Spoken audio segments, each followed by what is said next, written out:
زندگی میرے ساتھ مذاق کرتی ہے، میں روتا ہوں وہ ہنستی ہے، جس سے بھی میں نے محبت کی اسے مجھ سے جدا کر دیا گیا۔ 18 ماہ کی عمر میں میرے والدین مجھے اس دنیا میں اکیلا چھوڑ گئے اور میں ایمبروز ایشلے کے پاس آ گیا۔ وہ مجھ سے 20 سال بڑے تھے، نہایت امیر اور شریف خاندانی انسان، بہت بڑی جائیداد کے مالک۔ مجھے ان سے اتنی محبت ملی جو الفاظ میں بیان کرنا ممکن نہیں۔ وہ میرے ماں باپ تھے، دوست تھے، بھائی تھے، سرپرست تھے، مختصر یہ کہ وہ میری کل کائنات تھے۔ جتنی میں ان سے محبت کرتا تھا وہ اس سے زیادہ مجھے چاہتے۔ ہماری حویلی سمندر کے قریب واقع تھی، جس کے ارد گرد ہماری زمینیں تھیں جہاں ملازم فصلیں اگاتے۔ ایمبروز کی عمر 40 سال ہو رہی تھی مگر شادی نہیں کی تھی۔ حویلی میں کوئی عورت نہ تھی، صرف کتابیں، تصویریں اور باہر باغ میں شاندار پودے۔ یہی ایمبروز کا شوق تھا۔ ایمبروز کی عادت بہت ہی اچھی تھی، نہ صرف میرے ساتھ بلکہ ہر ملنے والے کے ساتھ مخلص۔ میں ایمبروز کی سوچ سے متاثر تھا اور سوچتا تھا میں بھی ان کی طرح کبھی شادی نہیں کروں گا۔ ہم دونوں ایک دوسرے کے ساتھ اپنے پیارے گھر میں خوش تھے، دیر تک آپس میں باتیں کرتے اور ہنستے۔ کبھی بھی تصور نہ کیا کہ ہم جدا بھی ہو سکتے ہیں۔ میں 25 سال کی عمر میں جب یہ لکھ رہا ہوں تو میری کائنات، میرے پیارے ایمبروز مر چکے ہیں۔ نہ صرف وہ بلکہ وہ عورت بھی اب اس دنیا میں نہیں جس سے میں نے کبھی محبت کی، میری کزن ریچل۔ مگر وہ لوگ کیسے مرے؟ کیا میرے پیارے ایمبروز کو میری کزن ریچل نے مارا تھا؟ اور کیا اپنی پیاری کزن ریچل کی موت میں میرا ہاتھ ہے؟ ایمبروز 40 سال کی عمر میں ہی بڑھاپا محسوس کرنے لگا تھا۔ وجہ اس کا بیمار رہنا تھا۔ ڈاکٹر کہتے تھے ٹھنڈے علاقے سے دور کسی پرفضا مقام پر جانے سے صحت بہتر ہو سکتی ہے۔ ایک دن انہوں نے مجھے بتایا کہ وہ ماحول کی تبدیلی اور صحت کے لیے اٹلی جا رہے ہیں۔ میں نے ضد کی کہ میں بھی ان کے ساتھ جاؤں گا۔ نہیں، تم میرے وارث ہو، میرے بعد تمام جائیداد کے مالک۔ تم یہاں رکو گے اور ان سب چیزوں کی دیکھ بھال کرو گے۔ میں اٹلی کے خوبصورت باغات دیکھوں گا اور واپسی پر وہاں کے شاندار پودے لاؤں گا۔ میں نے کافی کوشش کی کہ ان کے ساتھ جاؤں مگر وہ نہ مانے اور چلے گئے۔ اٹلی سے ان کے خط آتے رہے۔ میں انہیں احتیاط سے اپنے پاس رکھتا اور جب بھی تنہائی محسوس کرتا پڑھ کر ایمبروز کو اپنے پاس محسوس کرتا۔ پھر ایک خط میں انہوں نے اپنی کزن ریچل کا تذکرہ کیا۔ وہ دور سے ہماری رشتہ دار بھی تھیں، کم عمری میں شادی ہوئی تھی مگر اب اکیلی تھیں۔ کچھ عرصے ایمبروز کے خط نہ ملے، پھر مجھے اطلاع دی کہ انہوں نے ریچل سے شادی کر لی ہے۔ ایمبروز نے اپنے خط میں لکھا تھا کہ ریچل میری جگہ کبھی نہ لے سکے گی۔ وہ مجھ سے محبت کرتے تھے اور کرتے رہیں گے۔ میں نے اس خبر سے اداسی محسوس کی۔ نک کینڈل جو میرے اور ایمبروز کے بزرگ تھے انہیں شادی کا بتایا تو انہوں نے مجھے مشورہ دیا کہ اب مجھے علیحدہ گھر میں رہنا چاہیے اور شادی کر لینی چاہیے، کیونکہ ایمبروز اپنی بیوی اور بچوں کے ساتھ اس حویلی میں رہیں گے جہاں میں اور ایمبروز نے زندگی کے بہترین دن گزارے تھے۔ نک کینڈل کی بیٹی لوئس بھی شادی کا سن کر خوش تھی اور حویلی میں نئے پردے اور نئے ساز و سامان کا سوچ رہی تھی۔ حقیقت میں مجھے ریچل سے حسد ہو رہا تھا۔ ایمبروز میرے تھے اور اب ریچل اس گھر میں رہے گی اور مجھے جانا پڑے گا۔ وہ ایمبروز کی اپنی تھی اور میں غیر۔ میں اپنے ذہن میں اس کی تصویریں بناتا، بری تصویریں، لیکن یہ اچھی بات ہوئی کہ ایمبروز کافی عرصے واپس نہ آئے۔ وہ وہاں خوش تھے۔ پھر ایک دن ان کا خط ملا جس سے پریشانی نظر آتی تھی۔ فلپ، میرے سر میں شدید درد ہونے لگا ہے۔ پہلے یہ کبھی نہیں ہوا تھا۔ سورج کی روشنی میرے سر درد میں اضافہ کرتی ہے۔ فلپ، مجھے تم بہت یاد آ رہے ہو، کاش ہم قریب ہوتے اور دیر تک باتیں کرتے۔ میں سخت پریشان تھا۔ نک کینڈل کو یہ خط دکھایا۔ انہوں نے کہا کہ ایمبروز کے والد کو بھی دماغی بیماری تھی، شاید ایمبروز بھی ویسی ہی بیماری میں مبتلا ہو گئے ہوں۔ میں نے فوراً اٹلی جانے کا ارادہ کیا۔ جولائی میں سفر شروع کیا، اگست میں اٹلی پہنچ گیا۔ ریچل کے گھر ولا سانگالیٹی میں ملازم کو جب معلوم ہوا کہ ایمبروز کا رشتہ دار ہوں تو اس نے بتایا کہ ایمبروز دنیا سے رخصت ہو چکے ہیں اور ان کی بیوی وہاں سے جا چکی ہیں۔ آئیں میں آپ کو ایمبروز کا کمرہ دکھاؤں۔ میرے دماغ کی عجیب حالت تھی۔ میرے پیارے ایمبروز مجھے چھوڑ کر چلے گئے۔ سانگالیٹی کا خوبصورت ماحول، باغ، فوارہ، کچھ بھی مجھے اچھا نہیں لگ رہا تھا۔ ملازم نے بتایا آخری وقت میں انہیں بخار تھا، سخت بخار، شدید سر درد، شاید وہ پاگل ہو چکے تھے۔ بخار اور شدید سر درد سے بلند آواز میں چیختے۔ ڈاکٹروں نے علاج کیا مگر بے سود، مگر مرنے کے بعد پرسکون لگ رہے تھے۔ ان کا سامان مالکن ساتھ لے گئی ہیں۔ رینالڈی ریچل کی جائیداد کی دیکھ بھال کرتے تھے۔ میں ان سے ملا۔ انہوں نے بتایا کہ ریچل شوہر کی وفات پر پریشان تھیں، اسی لیے وہاں سے چلی گئیں۔ ایمبروز کے دماغ میں رسولی تھی۔ ڈاکٹر نے بہت علاج کیا۔ نک کینڈل کے پاس وصیت بھیج دی گئی ہے۔ بیماری کی وجہ سے ذہنی حالت ان کی خراب تھی، اسی لیے شاید ریچل کو اپنا دشمن سمجھتے رہے۔ مجھے افسوس بھی تھا اور غصہ بھی۔ میرے پیارے ایمبروز مر گئے اور ریچل کچھ بھی نہ کر سکی۔ کیا اس کی وجہ سے ایمبروز مرے؟ واپس انگلینڈ آیا تو معلوم ہوا کہ 25 سال کی عمر میں تمام جائیداد کا میں مالک ہو جاؤں گا، جب تک نک کینڈل کو جائیداد امانتاً دے دی گئی تھی۔ ریچل کو جائیداد نہیں دی گئی تھی۔ کچھ دن بعد معلوم ہوا کہ میری کزن ریچل وہاں آ رہی ہے۔ میں خود بھی اس سے ملنے کا خواہش مند تھا۔ میرے پیارے ایمبروز کی موت کی وجہ کزن ریچل وہاں آ رہی تھی۔ میں نے سوچا اس سے اچھے طریقے سے ملوں گا، پھر ایمبروز کی موت کی وجہ معلوم کرنے کی کوشش کروں گا۔ میں نے ایمبروز کی تصویر کی طرف نظر ڈالی، وہ بالکل میری طرح کے لگ رہے تھے۔ کزن ریچل اپنے ساتھ ایمبروز کا سامان لائی تھی۔ میں دیر تک ادھر ادھر گھومتا رہا، تھک گیا تو واپس حویلی آیا۔ ریچل کے کمرے میں گیا۔ اندر آ جائیں۔ میں تھکی ہوئی تھی اس لیے نیچے نہیں آئی۔ شکریہ، آپ نے مجھے یہاں بلایا۔ یہاں آتے ہوئے عجیب احساسات تھے۔ ایمبروز اور میں اکثر یہاں کی باتیں کرتے، وہ مجھے باغات کے بارے میں بتاتے۔ شاید یہ وہی کمرہ ہوتا جہاں ہم رہتے۔ چائے آ گئی۔ ریچل نے پوچھا کتنی چینی؟ بہت خوبصورت برتن ہے، اگر آپ چاہیں تو سگریٹ پی سکتے ہیں۔ مگر خواتین عموماً پسند نہیں کرتی۔ نہیں، آپ پی سکتے ہیں، آتش دان سے سگریٹ جلا لیں۔ میں سگریٹ پیتے ہوئے سوچ رہا تھا کہ یہ میری سوچوں سے بالکل مختلف ہے۔ کمزور عورت یہ ایمبروز کو کیسے مار سکتی تھی؟ صبح اس نے باغ میں ان پودوں کو لگانا شروع کیا جو ایمبروز نے خریدے تھے۔ فلپ، میری پہلی شادی ہوئی تو میں خوش نہ تھی، اس لیے باغ اور پودوں میں سکون تلاش کیا۔ ایمبروز سے دوسری شادی تھی، خوش تھی مگر وہ نہ رہے۔ میں نے اسے خط کے بارے میں بتایا، وہ بہت پریشان ہو گئی۔ کتنی پتلی دبلی تھی وہ، مگر آنکھیں کس قدر بڑی۔ بولی خط میں میرے بارے میں برائیاں لکھی ہیں، مجھے یہاں سے چلے جانا چاہیے۔ میں نے کہا پہلے میں آپ سے نفرت کرتا تھا مگر آپ سے ملنے کے بعد سوچ تبدیل ہو گئی۔ وہ رو رہی تھی۔ دیکھو فلپ، انہوں نے مجھے پسند کیا، بہت پسند کیا، پھر دماغ کی بیماری کی وجہ سے پریشان رہنے لگے، مگر ایک اور وجہ بھی تھی، وہ تم سے بہت محبت کرتے تھے، مجھ سے بھی زیادہ۔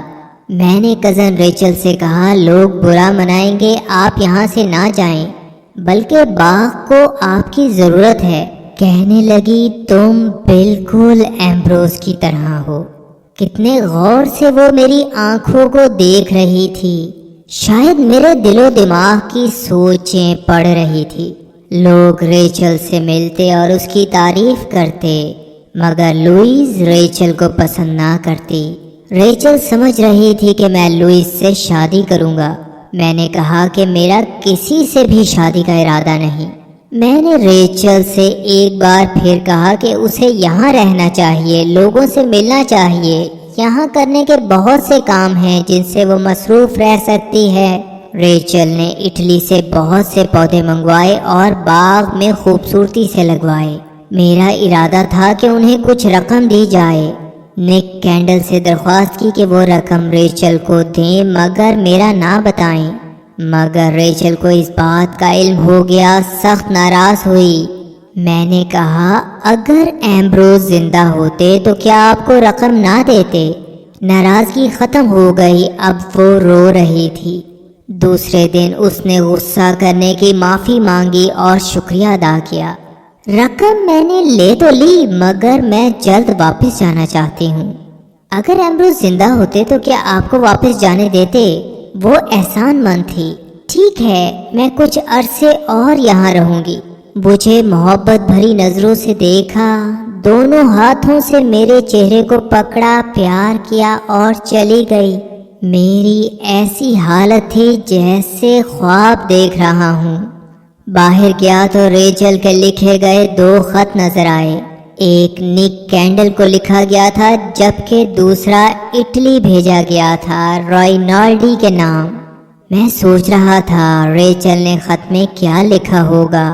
مہینے گزرتے رہے، ریچل کو سب پسند کر رہے تھے، مجھے بھی اچھا لگ رہا تھا کہ وہ وہاں ہے۔ پھر ایک روز ایمبروز کا سامان کھولا گیا، وہ میرے کندھے پر سر رکھ کر رو رہی تھی۔ فلپ، ہم دونوں اسے چاہتے تھے۔ ایمبروز کی ایک کتاب سے کاغذ گرا، ایمبروز کا خط تھا جس میں ریچل کی فضول خرچیوں کا تذکرہ تھا۔ ریچل نے خط پڑھنا چاہا مگر میں نے آگ میں جلا دیا۔ میں جانتا تھا کہ وہ واقعی فضول خرچ ہے، نئے پردے، نئے کپڑے، قیمتی چیزوں کی خریداری۔ میں نے بھی اسے کہا کہ اس قدر مہنگی چیزیں نہیں خریدنی چاہیے تو اس نے ہنس کر بات ٹال دی۔ ریچل نے بتایا کہ شادی کے کچھ عرصے تک ایمبروز بہت خوش رہے، پھر بیمار ہونے کے بعد کنجوسی شروع کر دی۔ میں نے رقم رائنالڈی سے لے کر اخراجات پورے کیے تو سخت غصے ہوئے، بلکہ یہاں تک کہہ دیا کہ اب وہ گھر میں نہ آئے۔ وہ سخت تکلیف میں بھی تھے اور پریشان بھی، سخت سر درد ہوتا تھا انہیں۔ آدمی کس قدر تبدیل ہو جاتے ہیں۔ فلپ، مجھے ڈر ہے تم بھی ایک روز کہیں تبدیل نہ ہو جاؤ۔ نہیں، ایسا کبھی نہیں ہوگا، میں بولا۔ ایمبروز، میں اور ریچل، آپ، ہم تینوں ایک دوسرے کو پسند کرتے ہیں۔ میں محسوس کر رہا تھا کہ ریچل مجھے اچھی لگنے لگی ہے۔ میں اس سے محبت کر رہا تھا اور وہ ایمبروز کی تعریفیں کر رہی تھی۔ ایمبروز سے حسد محسوس ہوا۔ پہلی مرتبہ کوئی عورت اس گھر میں آئی تھی۔ اس کے ساتھ رہنا، اس سے باتیں کرنا کس قدر اچھا لگتا تھا، بلکہ جو چیزیں پہلے بری لگتی تھیں اس کے پاس ہونے پر وہ بھی اچھی لگنے لگتیں۔ جب وہ آتی تو ہر طرف خوشیاں بکھر جاتی اور اس کے جانے پر اداسی چھانے لگتی۔ میں سوچتا، حسین ریچل اگر چلی گئی تو میں کیا کروں گا؟ میری خواہش تھی کہ اسے خوش کروں، کوئی خاص تحفہ دوں۔ کرسمس نزدیک تھی، کیا خاندانی زیور جو بینک میں رکھے ہیں اسے تحفے میں دے دوں؟ مگر وہ تو کچھ ماہ بعد، میری سالگرہ کے بعد میری ملکیت ہونے تھے۔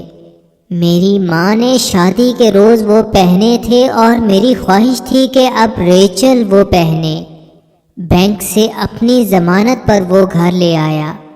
کرسمس کی دعوت میں سب لوگوں کو بلایا۔ اور اکیلے میں اسے وہ تحفے میں دے دیے۔ وہ اتنی خوش ہوئی کہ زیور پہن کر میرے پاس آئی، کچھ دیر مسکراتی نظروں سے مجھے دیکھتی رہی، پھر پیار کیا۔ میں جتنا خوش تھا وہ مجھے ہی معلوم تھا، لگتا تھا نشے میں ہوں۔ ریچل میرے ساتھ تھی اور تمام لوگ ہمیں دیکھ رہے تھے۔ تحریر اور پیشکش سید عرفان علی۔ www.server555.com۔ دعوت کے بعد نک کینڈل نے اعتراض کیا کہ مجھے زیور بینک سے نکلوا کر ریچل کو نہیں دینے چاہیے تھے۔ دراصل اسے بینک سے اطلاع ملی تھی کہ ریچل بہت زیادہ رقم وہاں سے نکلوا کر خرچ بھی کر رہی ہے اور اٹلی بھی بھجوا رہی ہے۔ میرے اوپر عشق کا بھوت سوار تھا۔ نک کینڈل سے بولا، آپ کو میرے معاملات میں دخل اندازی نہیں کرنی چاہیے۔ وہ بولے، وہ زیور ابھی تمہاری ملکیت نہیں، مجھے ابھی واپس کرو۔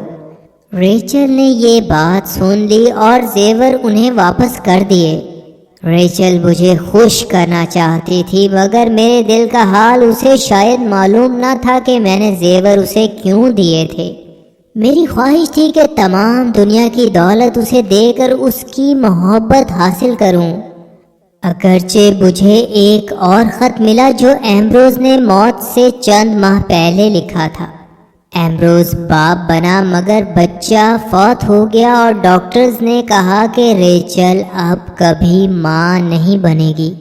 اس کی فضول خرچیاں، رائنالڈی پر شک کہ وہ اور ریچل ایک دوسرے سے محبت کرتے ہیں۔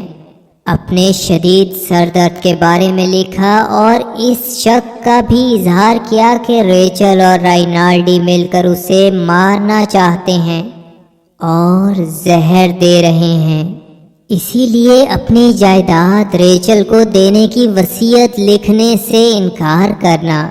میں نے سب کچھ پڑھا مگر دماغ محبت کے نشے میں ریچل کے خلاف کوئی بات سننے کے لیے تیار نہ تھا۔ کاش یہ خط مجھے نہ ملتا۔ میری خواہش تھی کہ تمام دنیا ریچل کے حوالے کر دوں۔ چند ماہ بعد تمام جائیداد کا میں مالک ہو جاؤں گا اور پھر اپنی جائیداد ریچل کے نام کر دوں گا۔ اور ایسا ہی کیا، مگر وکیل کے کہنے پر یہ بھی لکھوا دیا کہ اگر وہ کسی اور سے شادی کرے گی تو جائیداد واپس میری ملکیت میں آ جائے گی۔ پھر ایک روز گھر میں رائنالڈی نظر آیا۔ وہ دونوں اکیلے میں دیر تک باتیں کرتے رہے۔ ان کے ہنسنے کی آوازیں میرے دماغ میں طوفان برپا کر دیتی۔ ریچل نے یہ بات محسوس کی اور کہا کہ وہ میرا پرانا دوست ہے، مگر میں اسے برداشت نہ کر سکا اور کہہ دیا کہ وہ یہاں سے چلا جائے، اور وہ چلا گیا۔ میرا غصہ کم ہوا اور سوچا کہ جائیداد اپنے نام دیکھ کر ریچل کی محبت میں اضافہ ہو جائے گا۔ نک کینڈل کو شاید میرے جذبات کا علم ہو چکا تھا۔ اس نے مجھے کہا کہ ریچل میرے لیے اچھی بیوی ثابت نہیں ہوگی۔ سالگرہ کا دن آ گیا، مگر قدرت میرے ساتھ مذاق کر رہی تھی۔ اپریل فول 1 اپریل کو منایا جاتا ہے اور یہی میری سالگرہ کا دن تھا۔ میں اپنے تمام زیور اور جائیداد اپریل فول کے دن ریچل کے حوالے کر رہا تھا۔ وہ بھی میرے اوپر بہت مہربان تھی۔ میں نے اپنے آپ کو دنیا کا سب سے خوش قسمت انسان محسوس کیا۔ دوسرے دن وہ بغیر بتائے گھر سے چلی گئی، کافی دیر باہر رہی۔ واپس آئی تو بولی، فلپ تمہیں لوئس سے شادی کر لینی چاہیے۔ میں نے اس کی بات نظر انداز کر دی اور بولا، ریچل کیا تم مجھ سے شادی کرو گی؟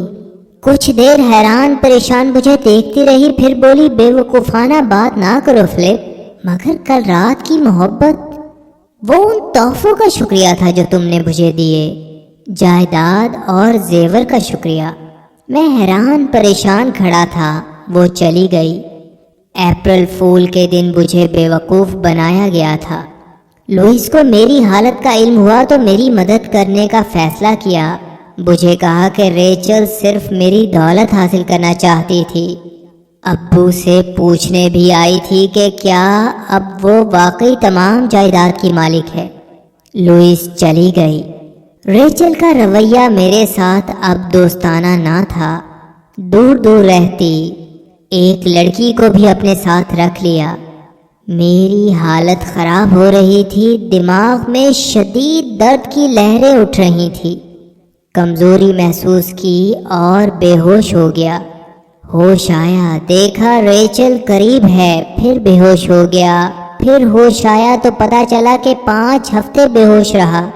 موت کے منہ سے واپس آیا ہوں۔ اس نے مجھے بتایا کہ اس کی بد ذائقہ دواؤں نے میری جان بچائی۔ اس نے وہ دوائی مجھے پھر پلائی۔ ہم دونوں ایک مرتبہ پھر قریب تھے۔ کچھ دن بعد چلنے کے قابل ہوا تو دیکھا کہ باغ میں وہ پودے موجود تھے جو میں نے اٹلی میں ریچل کے باغ میں دیکھے تھے۔ ایک جگہ بہت گہرا گڑھا کھودا گیا تھا جہاں پودے لگائے جانے تھے۔ مجھے بتایا گیا کہ ریچل واپس اٹلی جا رہی ہے۔ میں نے اس سے کہا کہ ہم تو میاں بیوی ہیں، تم اکیلے کیسے جا سکتی ہو؟ ہماری شادی کب ہوئی؟ وہ بولی، ہاں ضرور، میں نے خواب دیکھا ہوگا۔ میں نے اس سے التجائیں کی کہ مجھے چھوڑ کر نہ جائے۔ پھر دماغ میں شدید درد ہوا اور بے ہوش ہو گیا۔ کچھ دن بعد صحت کچھ بہتر ہوئی مگر شدید سر درد محسوس ہوتا۔ ریچل بہت دیر تک گھر سے باہر رہتی۔ ایک دن میں نے اس کا پیچھا کیا اور دیکھا کہ وہ رائنالڈی سے مل رہی ہے۔ جب گھر میں ہم دونوں ملے تو میں نے اسے بتا دیا کہ مجھے معلوم ہے کہ وہ کہاں جاتی ہے۔ ٹھیک ہے، میں رائنالڈی سے ملتی ہوں، بلکہ 2 ہفتوں سے مسلسل مل رہی ہوں۔ وہ یہاں کیوں آیا؟ میں نے اسے بلایا۔ وہ میرا دوست ہے، مجھے اس کے مشوروں کی ضرورت ہے۔ تم اسے یہاں برداشت نہیں کر سکو گے، اسی لیے وہ دوسری جگہ ٹھہرا ہوا ہے۔ کس قسم کے مشورے تم اس سے لیتی ہو؟ اس سے تمہیں کیا مطلب؟ بچوں کی طرح سوال نہ کرو، سمجھنے کی کوشش کرو فلپ۔ وہ پریشان نظر آ رہی تھی، شاید محسوس کر چکی تھی کہ وہ غلطی پر ہے۔ تم 2 ہفتوں سے مجھ سے جھوٹ بول کر اس سے ملاقاتیں کر رہی ہو اور کہتی ہو کہ میں سمجھنے کی کوشش نہ کروں۔ میں نے جھوٹ بولا تو صرف تمہارے لیے کہ تمہیں برا لگے گا، کیونکہ نہ جانے کیوں تم اس سے نفرت کرتے ہو اور دوبارہ بیمار بھی ہو سکتے تھے۔ پہلے ایمبروز نے ایسا کیا اور اب دوبارہ وہی کچھ میرے ساتھ ہو رہا ہے۔ میں رینالڈی سے نفرت کرتا ہوں تو اس کی وجہ ہے، وہ تم سے محبت کرتا ہے۔ یہ بہت پہلے کی بات ہے۔ وہ صرف میرا دوست ہے، میرے اچھے برے وقت کا ساتھی، مخلص انسان، سچے مشورے دینے والا۔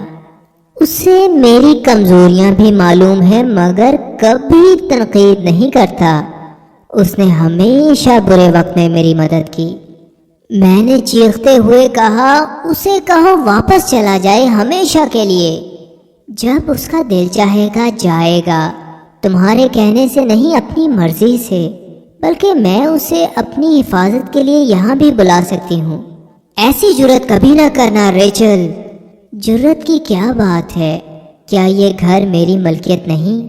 میں اس عورت سے مقابلہ نہیں کر سکتا تھا۔ پھر وہ رونے لگی۔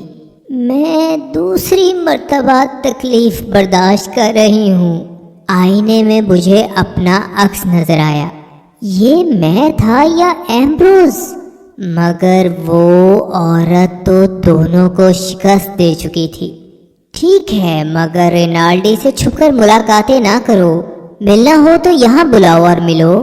میں یہ کہہ کر وہاں سے چلا گیا۔ اس نے واقعی رینالڈی کو بلا لیا۔ وہ لائبریری میں مجھے ملا اور ہاتھ ملایا۔ آپ پہلے سے بہتر ہیں۔ ریچل کو آپ کی بہت فکر تھی، وہ مسکرا رہا تھا۔ ریچل نے گھر کو زیادہ تبدیل نہیں کیا، ہاں باغ میں زیادہ کام کیا ہے۔ میں اسے روپے پیسے کے معاملے میں مدد دیتا ہوں، جلد ہی آپ کی جائیداد میں بہت اضافہ ہو جائے گا۔ میں نے اس سے پوچھا آپ واپس اٹلی کب جا رہے ہیں؟ جب ریچل کہیں گی، وہ بھی جانے کا ارادہ رکھتی ہیں۔ شکر ہے آپ نے انہیں روکا نہیں، انہیں تجربہ حاصل ہو رہا ہے، پہلے جذبات سے فیصلے کرتی تھیں، اب حقیقت کو سامنے رکھتی ہیں۔ بہار میں اٹلی ضرور آئیں، خوش ہو جائیں گے۔ ریچل آ گئی، دونوں نے ہیلو کہا۔ مجھے کھانا زہر لگ رہا تھا، باہر چلا گیا، ان کی آوازیں آتی رہیں، بھیانک آوازیں۔ رات کو ریچل کمرے میں آئی۔ آپ کا رویہ اس کے ساتھ اچھا نہیں، اگر آپ کو معلوم ہو کہ وہ آپ کی کتنی عزت کرتا ہے تو آپ ایسا رویہ نہ رکھتے۔ وہ جلدی میں لگتی تھی، یہ کہہ کر چلی گئی۔ رات کو مجھے سخت بخار چڑھا، صبح کھڑا ہونا بھی مشکل تھا، سر میں شدید درد تھا۔ ڈاکٹر آیا، دوائیں لکھیں اور چلا گیا۔ ریچل آئی مگر بے پرواہی نمایاں تھی، دوائی پلائی۔ تھوڑی دیر بعد مجھے سخت پیاس لگی مگر اس سے پانی مانگنے کی ہمت نہ ہو سکی۔ اس کے ہاتھ میں کتاب تھی مگر سوچ کہیں اور۔ میں نے کہا آپ چاہیں تو یہاں سے چلی جائیں۔ کہاں؟ رینالڈی سے ملنے؟ وہ تو چلے گئے ہیں، ہم خطوط سے رابطہ رکھ سکتے ہیں، اسی لیے میں نے کہا چلے جائیں۔ میں نے دل میں شکر کیا کہ وہ چلا گیا ہے۔ اگر آپ کا رویہ اچھا ہوتا تو ہمارے یہ آخری دن اچھے گزر جاتے۔ میرا رویہ خراب تھا یا آپ کا؟ میں نے اس کا ہاتھ تھام لیا۔ رات کو خواب میں ایمبروز کے لکھے ہوئے خط پڑھتا رہا، جاگا اور اس جگہ گیا جہاں اس کا خط چھپایا تھا، نکالا اور پڑھنا شروع کیا۔ ریچل کا رجحان اس شخص رینالڈی جس کا نام ہے کی طرف بہت زیادہ ہے، اس کا اثر بھی ریچل پر بہت ہی زیادہ ہے۔ مجھے لگتا ہے ان دونوں میں برسوں پرانی محبت ہے۔ میرے پاس ثبوت بھی ہیں کہ ریچل اسے روپے بھی دیتی ہے۔ مجھے دیکھ کر وہ چپ ہو جاتے ہیں، نہ جانے کیا منصوبے بنا رہے ہیں۔ مجھ سے وصیت کے بارے میں بھی پوچھا گیا مگر میں اسے جائیداد نہیں دوں گا۔ فلپ، یہ تمہاری ہوگی۔ ریچل کی آنکھوں سے اجنبیت نظر آتی ہے، خوف زدہ لگتی ہے، مگر کس سے؟ مجھے بخار ہو رہا ہے، بار بار شدید سر درد کے دورے بھی پڑ رہے ہیں، کھڑا بھی نہیں ہو سکتا، سونا چاہتا ہوں۔ فلپ، میرے پیارے فلپ، دنیا میں سب سے عزیز فلپ، مجھے بتاؤ یہ کیا ہو رہا ہے، میں کیا کروں؟ اگر ممکن ہو تو میرے پاس آ جاؤ، کسی سے کچھ نہ کہو، مجھے بھی جواب نہ دو، مجھے زہر دیا جا رہا ہے، مجھے بچا لو فلپ، میرے پاس آ جاؤ، تمہارا ایمبروز۔ میں نے خط پھاڑ کر پھینک دیا۔ واپس گھر آیا، رینالڈی کا خط ریچل کے لیے موجود تھا۔ کیا وہ محبت نامہ تھا؟ رات کو خاموشی سے ریچل کے کمرے میں گیا، تلاشی لی۔ مجھے تلاش تھی رینالڈی کے محبت ناموں کی، مگر ایک لفافے میں وہ چیز موجود تھی جس کا ایمبروز کو خوف تھا، میری اور ایمبروز کی بیماری کی وجہ، زہریلے بیج۔ یہ بیج اٹلی کے باغ میں بھی میں نے دیکھے تھے اور ریچل نے یہاں بھی وہ پودے لگوائے جن سے یہ زہریلے بیج اگتے تھے۔ ایمبروز کا شک بالکل درست تھا کہ اسے زہر دیا جا رہا ہے اور مجھے اپنی بیماری کی وجہ بھی مل چکی تھی۔ میرا بھی وہی انجام ہونے والا تھا جو ایمبروز کا ہوا تھا۔ ایک ملازم آیا اور بتایا کہ نئے باغ میں پودے لگانے کے لیے جو گڑھا کھودا گیا ہے اس کے اوپر عارضی طور پر تختے لگائے گئے ہیں، وہاں کسی کو نہ جانے دیا جائے ورنہ انجانے میں وہ گہرے گڑھے میں گر سکتا ہے۔ کچھ دیر بعد لوئس بھی وہاں آ گئی۔ ریچل نے سب کی دعوت کی، سب سے بہت محبت سے پیش آئی۔ مجھے انہی بیجوں کی دوائی دی، میں نے پینے سے انکار کر دیا۔ ریچل نے کہا لوئس اور آپ باتیں کریں، میں باغ میں سیر کرنا چاہتی ہوں۔ وہ چلی گئی۔ میں لوئس کو لے کر ریچل کے کمرے میں گیا، تلاشی لی۔ ایک کاغذ میں بیجوں کے بارے میں معلومات تھیں مگر زہر کا کوئی ذکر نہ تھا۔ رینالڈی کا خط ملا جس میں لکھا تھا کہ اٹلی میں گھر ریچل کے لیے تیار ہے، جب بھی آنا چاہے آ جائے، اور اگر میرے بغیر نہیں رہ سکتی تو مجھے بھی ساتھ لیتی آئے، اگرچہ وہ اس چیز کا مشورہ نہیں دے گا۔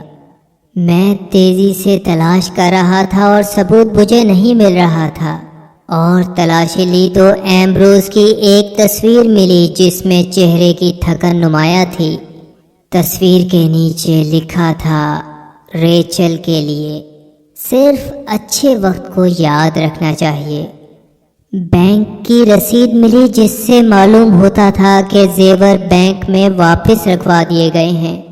لوئس بولی، فلپ، یہاں تو کوئی ثبوت نہیں کہ تمہیں واقعی زہر دیا جا رہا ہے، خواہ مخواہ شک نہیں کرنا چاہیے تھا۔